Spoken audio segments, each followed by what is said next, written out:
Welcome to another episode of Let's Be Frank. This week we are pleased to share with you that we've got Kath Dunn here with us. Kath, I don't want to paraphrase your job title or what you do, so before we started recording here I said I'd get you to introduce yourself and what you do exactly here so I don't get it wrong. So if you'd like to explain to the listeners your role and your job title at the Oasis partnership here. Sure. So I'm the Routes to Work manager for the Routes to Work team in the Oasis partnership. And as a team, we're supporting people who are a long way from the labour market potentially to move towards getting into employment. Okay, and that's a nice brief summary of it. We'll go into that in more detail afterwards, but regular listeners will know that to get to know our guests, we like to do a little quick fire quiz at the beginning here. Kath's pulling a face at me here, so she's really anticipating doing these answers, I'm sure. So are you ready to get going, Kath? Yes. She has heard some of the previous podcasts, so she kind of has an idea of some of the questions, but we'll jump straight in so they can get to know you a bit better. So, favourite sandwich? Cheese and mayonnaise. Cheese is featuring highly so far. Favourite pizza? Vegetarian. I thought you were going to say cheese and mayonnaise again. Have you ever had mayonnaise on a pizza? No. Seems a bit of a weird combination, doesn't it, actually? What one thing do you own that you should probably throw out? Oh, I keep way too much clutter. So actually there are probably a load of things that I should get rid of. I'm just trying to think of something in particular. Is there something your husband says you should get rid of that springs to mind that you're holding on to for dear life? No, but you know that there's way too much football kit in our house, so the conversation goes the other way. Yeah, and in the boot as well. He's relocated it to the boot, hasn't he? Yes. So the stuff you tell him to get rid of is now in the boot of his car, which seems like a good compromise. What is the scariest animal?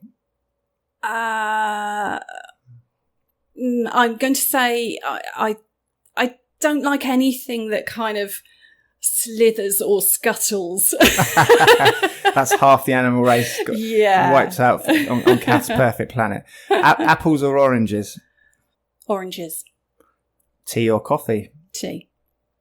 Crisps or cake? Ooh. Cake if I have to. At a push. Cats or dogs? Cats. Have you ever asked someone for their autograph?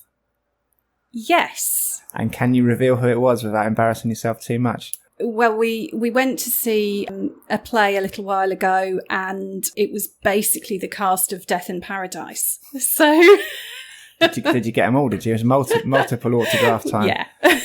I do like that program too. Have you ever asked anyone out on a date and they said no? Oh, that's a good question. Obviously, it would be a very long time ago if I had. Is it still sticking in your heart like a pin? I don't know if I've. No, I don't think so. You don't think so? What do you think happens when we die? Oh, well, I'm working on the assumption that we're going to heaven. What's your earliest memory? Sitting on a picnic blanket with my my baby brother. What was he doing at the time? Was he picking on you or were you picking on him? No, my mum and dad hung a for sale sign on him. That's your earliest memory? Trying to get rid of him, were they? Similar to me, when my sister was brought home from the hospital by the midwife, and then she left at the end of the dropping her off, I said to my mum, I was only 2 at the time, why didn't that lady take that baby away with her again? And there was a whole cacophony of incidences with me against my sister when I was a little baby, so I didn't take too kindly to not being the centre of attention anymore. Yes, it can happen. Yes. Window seat or aisle seat? Oh, window seat. Favourite taste? Well, I really like garlic bread. Favourite smell? Is that garlic bread as well? No, I would say lavender. Lavender, lovely. Favourite sound? Laughter. Brilliant answer. What's your favourite word to pronunciate? Discombobulation. What a great word. What is the most used app on your phone that isn't social media? Social media's off the table. So podcasts? Yeah, that's a good one. Yeah. I'd say podcasts. Yeah, that's a good answer. If you could go back in time to one moment in history, where would it be and why? So I think I probably go back to that kind of 1920s space, because I really like the fashion of it, and I think it might have been quite exciting with sort of some of the new freedoms for women coming in and being part of that. I thought you were going to say you had ambitions of being the Kofi Annan of your time, and you were going to be able to stop the world wars. And no, I didn't aspire to. Didn't set my bar that high. Nothing as lusty as that. No. Describe your ambitions for the rest of your life. Oh, that's a really interesting tough question. So actually, I guess, so this needs a little bit of explanation. Yeah. My training is as a careers advisor. So people expect me to be all about the 5-year plan and the 10-year plan and knowing what your goals are. Yeah. But actually, I think there's a lot to be said for living in the moment. Absolutely. And so I try not to have too many plans for the future, but seeing where life and where my experiences and where my relationships with other people are going to take me. Great answer. So you never know what bad luck good luck can provide, and what bad luck comes from good luck. There's a Chinese proverb, isn't there? So it's a great way to live your life. Yeah. It's like Bruce Lee, isn't it? Be like water. Yes. Roll with the punches. Yes, absolutely. And there's something about whether we make our own luck. Yeah. And actually, it's very rare that things happen without us having actually, as individuals, done something to be part of the trigger for that experience. The philosopher Alan Watts famously says that if everything went to plan every day, you wouldn't get up in the morning, would you? Exactly. You get bored. You soon get bored if you knew what's going to happen all day, every day. It's those little road bumps and those little quirks in the day which keep it interesting and keep you getting out of bed in the morning. Which 3 pieces of advice would you give a 20-year-old Kath if you could go back in time? I'd say worry far less. I think we're all guilty of that, yeah. And probably the other 2 pieces of advice would be worry far less as well. Yeah, just reiterating the point to worry less. To just chill out. Okay. Do you think the 20-year-old you would respect the person you've become today? I hope so. I think she'd probably go, work in progress. Don't worry as much. What one thing did you enjoy doing most as a child that you no longer do?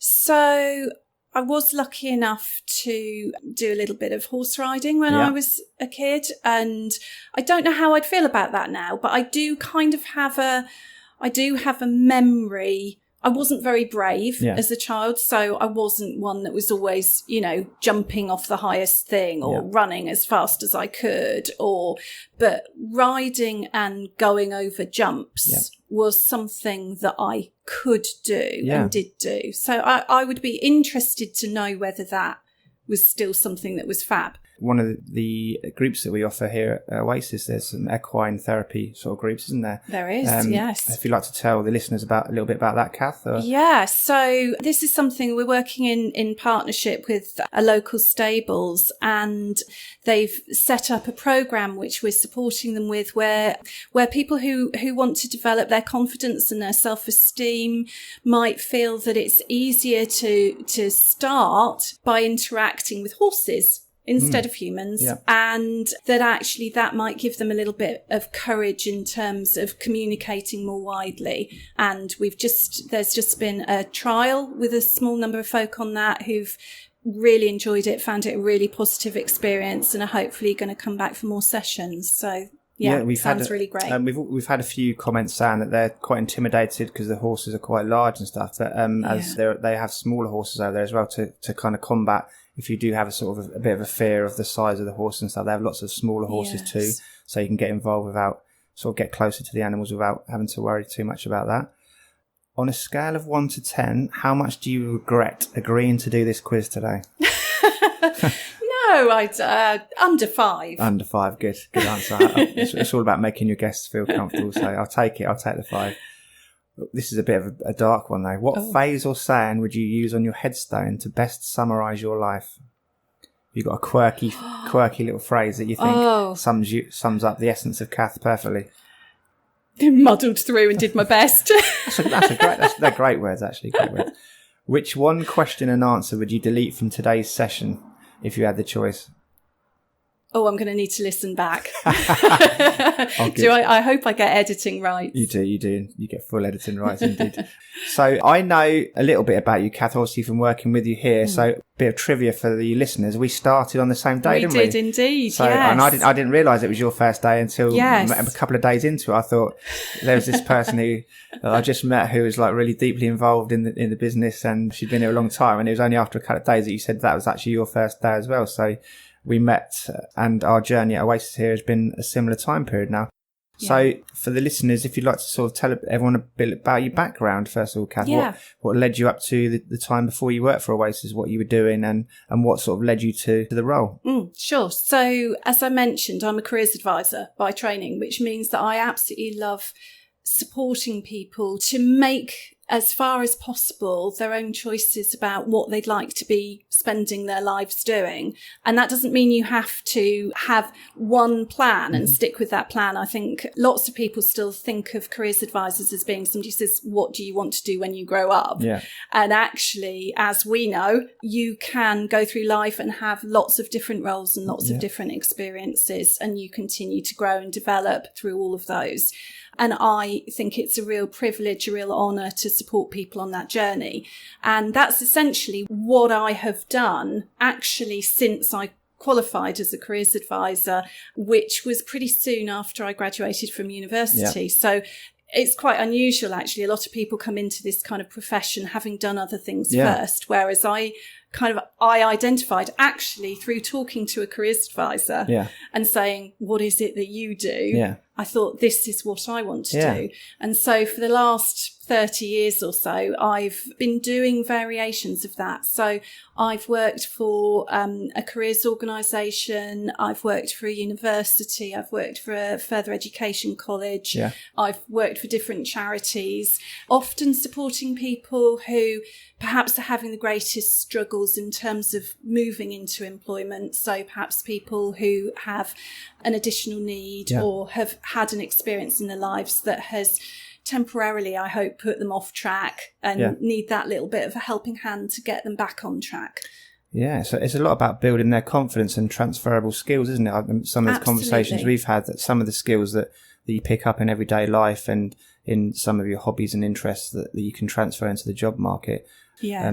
It's in a lot of the classes and the things that we offer here at Oasis and the Bagnall project are geared towards building people's confidence back up and building those skills that they can use into the work market, isn't it? Yes. There's a lot around that. A lot of people don't realise that how much they're already achieving. They don't give themselves enough credit for what they're already doing or what perhaps they've achieved in the past. Yeah. So some of what I do is saying, well, tell me about a time when you did succeed in something, and what did that look like, and what did that feel like, and what were the circumstances, so that perhaps we can go at that again and see if you can experience that kind of success again using those same skills and criteria. Yes, about helping them put it into context. We had a lady that came in the other day and she said to me, oh, I'm really struggling today. I haven't done anything. I've done all the washing up. I've clean the kids' stuff away, and she went through this whole list of stuff. And so that's why I try and do it the weekend, to catch up on my life. And you've done it all in one morning. You make me feel bad. I mean, you've done lots of your day to day, so it's helping them kind of contextualize it a bit better, isn't it? Sometimes, absolutely, and we all want to feel good about ourselves, don't we? And sometimes people just need that extra person to be able to help with that, and as you say, put it into context, and then perhaps be able to practice talking about that with other people, because essentially that's what becomes your responses in a job interview. Yeah, absolutely. Building the skills that you use and getting them out of themselves a little bit, isn't it? Like building their personality up. That's one of the main things when I do these podcast lessons that I say to people: getting your unique personality across. It's the one thing that you've got in the world over anyone else. So no one wants to hear you reading out the phone, but they say you've got a really good opportunity in a podcast of talking about something that you love, which makes you really expressive, and getting your personality over, and talking. If you have guests on, it's talking to strangers, which is very similar to a job interview, isn't it? Stuff like that. Building their confidence, building their vocabulary skills, which all helps in the long run. So can you remember when you first heard about the Oasis partnership at all? Yes. So actually we were talking a little bit about earlier about making your own luck. Yeah. And relationships that we have with other people are incredibly important, aren't they? And they can lead to interesting conversations. So in fact, it was a friend of mine who had been a work colleague in another organisation when I was setting off on my journey of self-employment, who said, I think you should be talking to the guys at the Oasis Partnership. I've just done a little bit of work with them. And I think you should be having a chat to them, because I think your skills might be something that they would really appreciate. And that's what got me started having conversations with Colin, the CEO here, and developing that relationship and seeing how I might fit into the organisation and whether there were things that I could do that could really help to build up the Roots to Work team. Yeah, networking and building links in the community is a massive part of I didn't realise how big a role it'd be for me as well. Yeah, absolutely. Yeah. So, and I'm always saying to people, how many people know that you're looking for a job? Yeah. And how many people around you know the sort of work that you're looking for?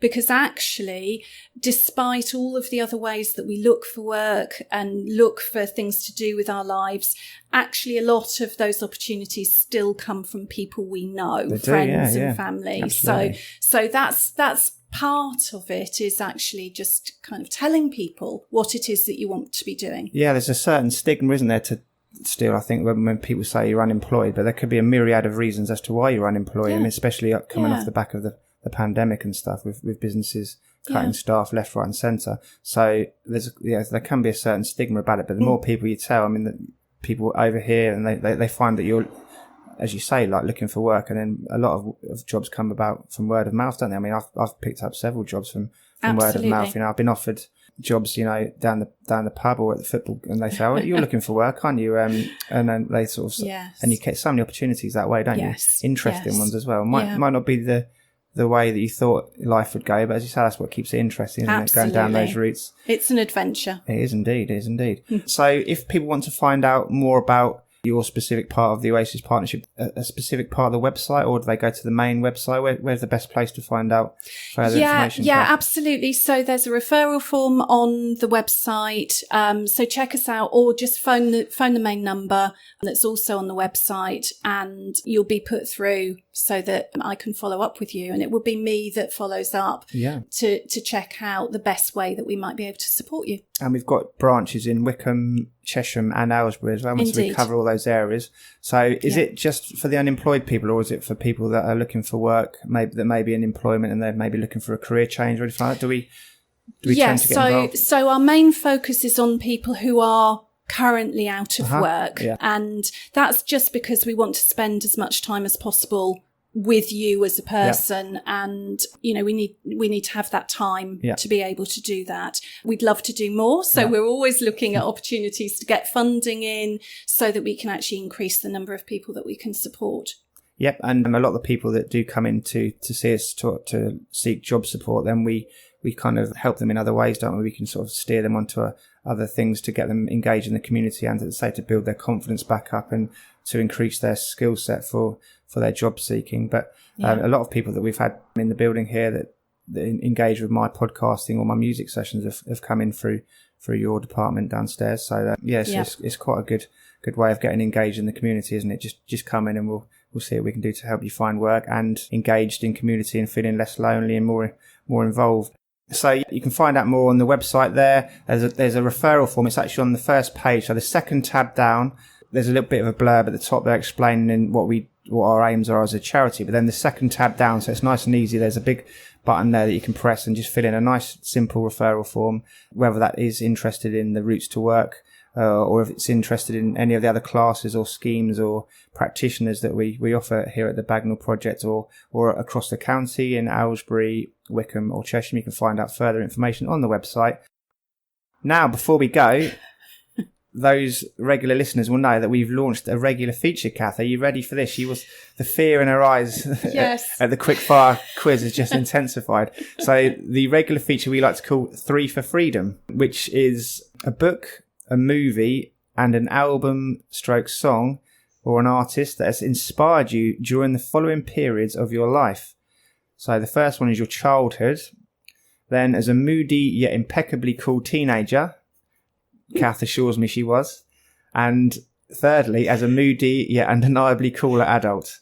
So we should start at the beginning and take you back to, we're thinking sort of 7 or 8 years old here. So when you were a child, what book, movie and album inspired you, Kath? So we'll start with the book. What book did you love? So I read all the time as a child. Yeah. That was just my big thing.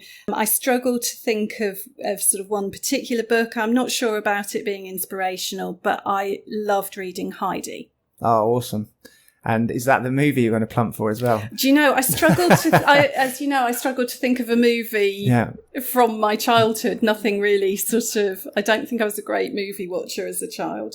So you can let's go for the dream double. Let's Heidi the movie as well. Let's go for it. Yeah. And was there an album or a song that you remember as like a youngster? Yes. So I was a little bit obsessed by an album called My Name is Barbara by Barbara Streisand. Oh, awesome. Yeah. Which I think must have belonged to my mum and dad. And have a listen. Was it the one with a picture of a silhouette of her head on the front? Because my mum had that one. Yes. I used to love looking at that picture. Yes. Yeah, it's like and if you've not heard the Zoo song. Yeah. It's the Zoo song in particular that inspired you, was it? Again, I'm not sure about being inspired, but I absolutely loved it. Maybe that's what led you down the horse route when you started going down the horse. Did they mention horses in the Zoo song or not? No. You have to listen to it. It's a bit of a misleading one. We'll give a review of that for the next podcast. Excellent. So the next acknowledged developmental stage of your life as a moody yet impeccably cool, and I'm sure you were an impeccably dressed teenager as well, Kath. What book, movie and album stroke song inspired you most during that period of your life as you were just so giving away my age, unfortunately I was a teenager in the 80s, so none of it was a good look. Denim, double denim, were you? Rah-rah skirts and those sorts of things, and a perm.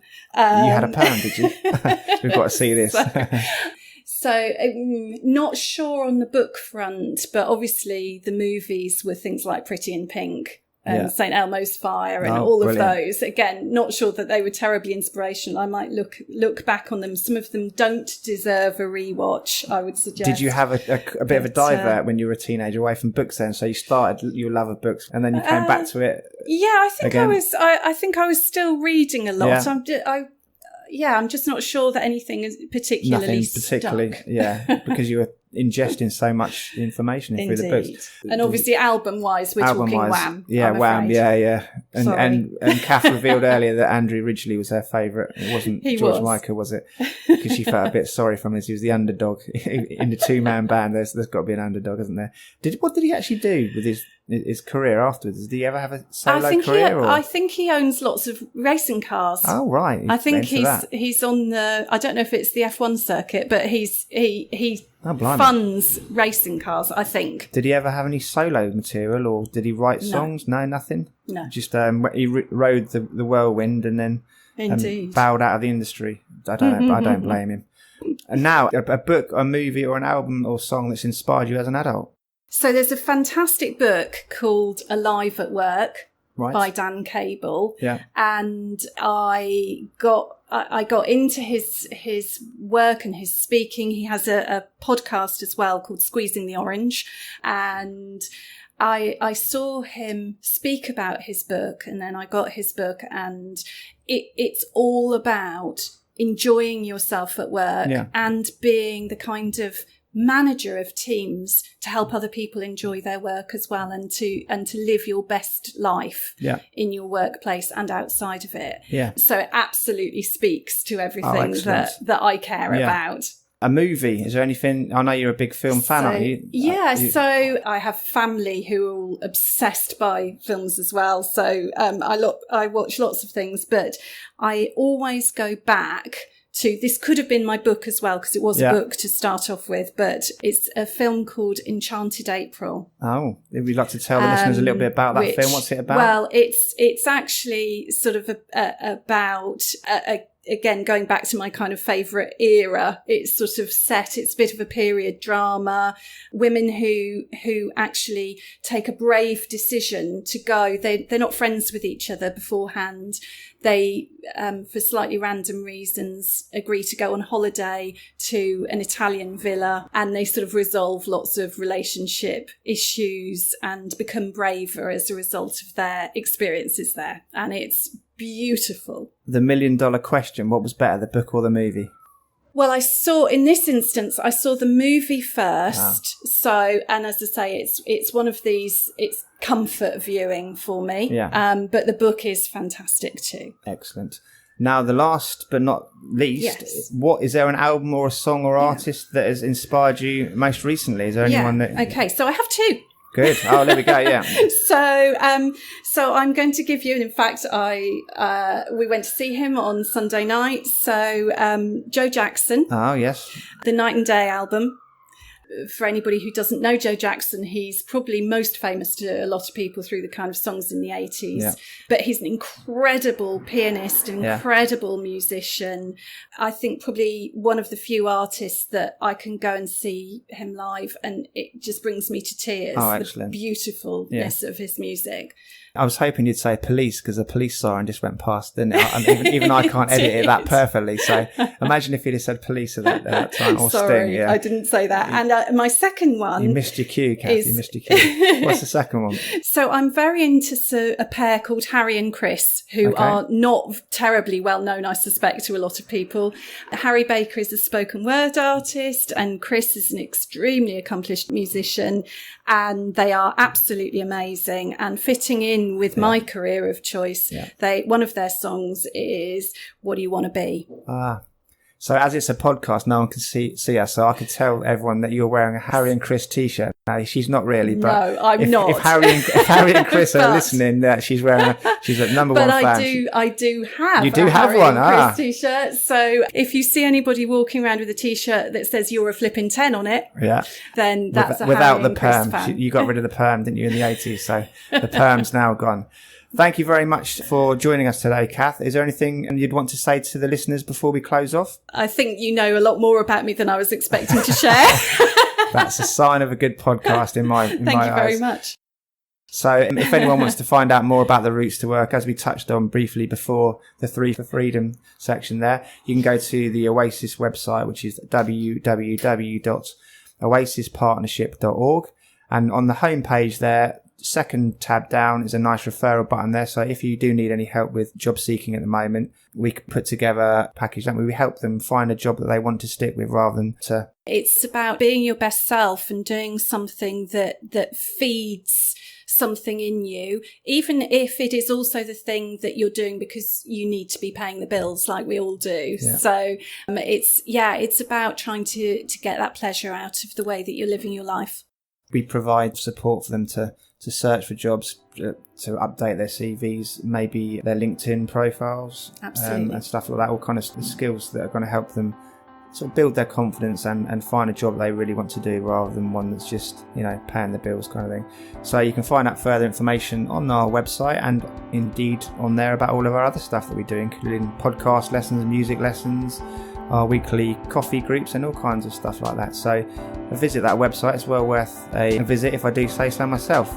So thank you for joining us today, Kath. It's been a pleasure, and some of the answers have been really interesting. I've learned a lot more about you. As you just said, we've learned a lot more than you wanted us to learn maybe, but it's been most interesting, and thank you for your time today. Thank you. The Let's Be Frank podcast is brought to you by the Oasis Partnership, a charity providing high-quality social and psychological support services to improve people's mental health and well-being. We deliver socially inclusive, open-access support for the wider communities of Buckinghamshire through pioneering and innovative partnerships and initiatives. Oasis provides free and subsidised health and well-being classes and support groups for the Chiltern area, including mindfulness, yoga, Tai Chi, Reiki, fitness, boxing, art and music. Oasis also helps support people to reach their full potential through our substance misuse treatment service, Roots to Work and outreach service. The Oasis Substance Misuse Treatment Service is provided in partnership with Inclusion, part of Midlands Partnership NHS Foundation Trust, delivering 1 recovery bucks. The Let's Be Frank podcast was launched in tribute to the memory of long-term Oasis patron and world-renowned cinematographer Frank Hodge, and is recorded in the Frank Hodge Podcast Studio, our new community podcasting facility launched in his honour.